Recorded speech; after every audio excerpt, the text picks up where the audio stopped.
दोस्तों नमस्कार। पश्चिम बंगाल के विधानसभा चुनाव में असदुद्दीन ओवैसी और हुमायूं कबीर का गठबंधन हो चुका है। फैसला हो चुका है, बस एक ऐलान बाकी है। टीएमसी से निकाले गए विधायक हुमायूं कबीर ने एक बड़ा फैसला किया और अब उन्होंने असदुद्दीन ओवैसी की पार्टी एआईएमआईएम के साथ हाथ मिलाने का ऐलान कर दिया है। बहरामपुर में एआईएमआईएम के साथ वो गठबंधन की घोषणा करेंगे। हालांकि इस मौके पर असदुद्दीन ओवैसी मौजूद नहीं रहेंगे, लेकिन पश्चिम बंगाल की राजनीति में 35 से 40% जो मुस्लिम मतदाता हैं, जो मुसलमानों की आबादी है, जिसका असर तकरीबन 40 से 45 सीटों पर पड़ता है, अब कहीं ना कहीं वोटों के इस ध्रुवीकरण की राजनीति में ममता बनर्जी को एक बड़ा नुकसान होने वाला है। यह नुकसान हुमायूं कबीर अकेले नहीं दे सकते थे। इस नुकसान के लिए असदुद्दीन ओवैसी जिम्मेदार होंगे।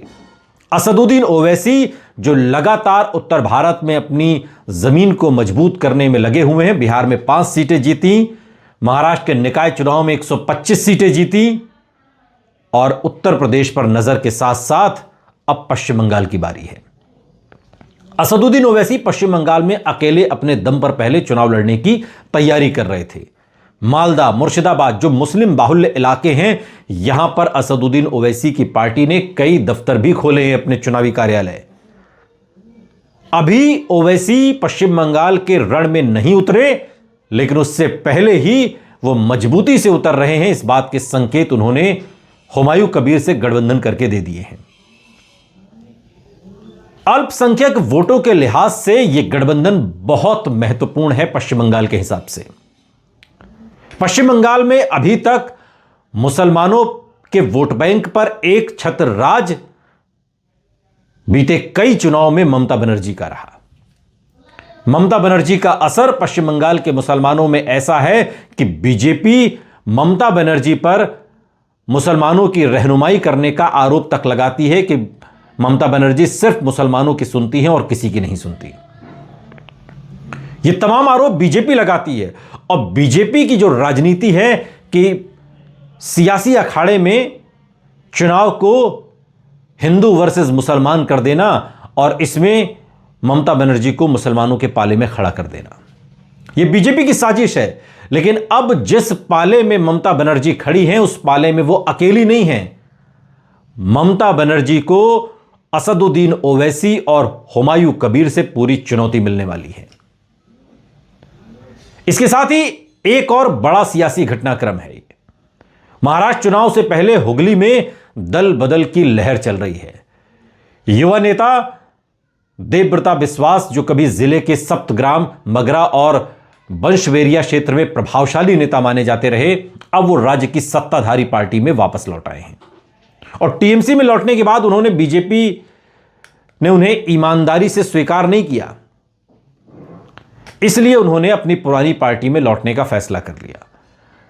तो जमीनी स्तर पर कई सारे घटनाक्रम हो रहे हैं। बीजेपी ने टीएमसी में उनकी वापसी पर तंज भी कसा। बीजेपी के अनुसार ऐसे नेता अपने स्वार्थ के अलावा किसी और चीज के बारे में नहीं सोचते। लेकिन आपको बता दें कि जब से यह दल बदल का कार्यक्रम शुरू हुआ है, उसमें अब हुमायूं कबीर और असदुद्दीन ओवैसी जब सामने आ गए हैं, तो आप यह समझ लीजिए कि अब बहुत सारे नेता जो टीएमसी से बीजेपी में गए थे, बीजेपी से टीएमसी में जा रहे थे, कुछ लोग कांग्रेस में भी गए, अब सीधे सीधे वो लोग इस गठबंधन में भी शामिल हो सकते हैं जो असदुद्दीन ओवैसी और हुमायूं कबीर का है। 35 से 40% का वोट शेयर मुसलमानों का पश्चिम बंगाल की राजनीति में है। दर्जनों ऐसी सीटें हैं जो मुसलमानों के, एक तरीके से कहें तो मुस्लिम बाहुल्य ये सीटें हैं। मुसलमान जहां चाहेगा उधर का पल्ला भारी कर देगा। और यह सब कुछ पश्चिम बंगाल की राजनीति में हो रहा है। लेकिन अब जब असदुद्दीन ओवैसी और हुमायूं कबीर कंधे से कंधा मिलाकर एक साथ खड़े हो रहे हैं, तो इसमें कोई दो राय पश्चिम बंगाल की राजनीति में नहीं रह गई है कि पश्चिम बंगाल का मुसलमान अब असदुद्दीन ओवैसी को गंभीरता से लेगा।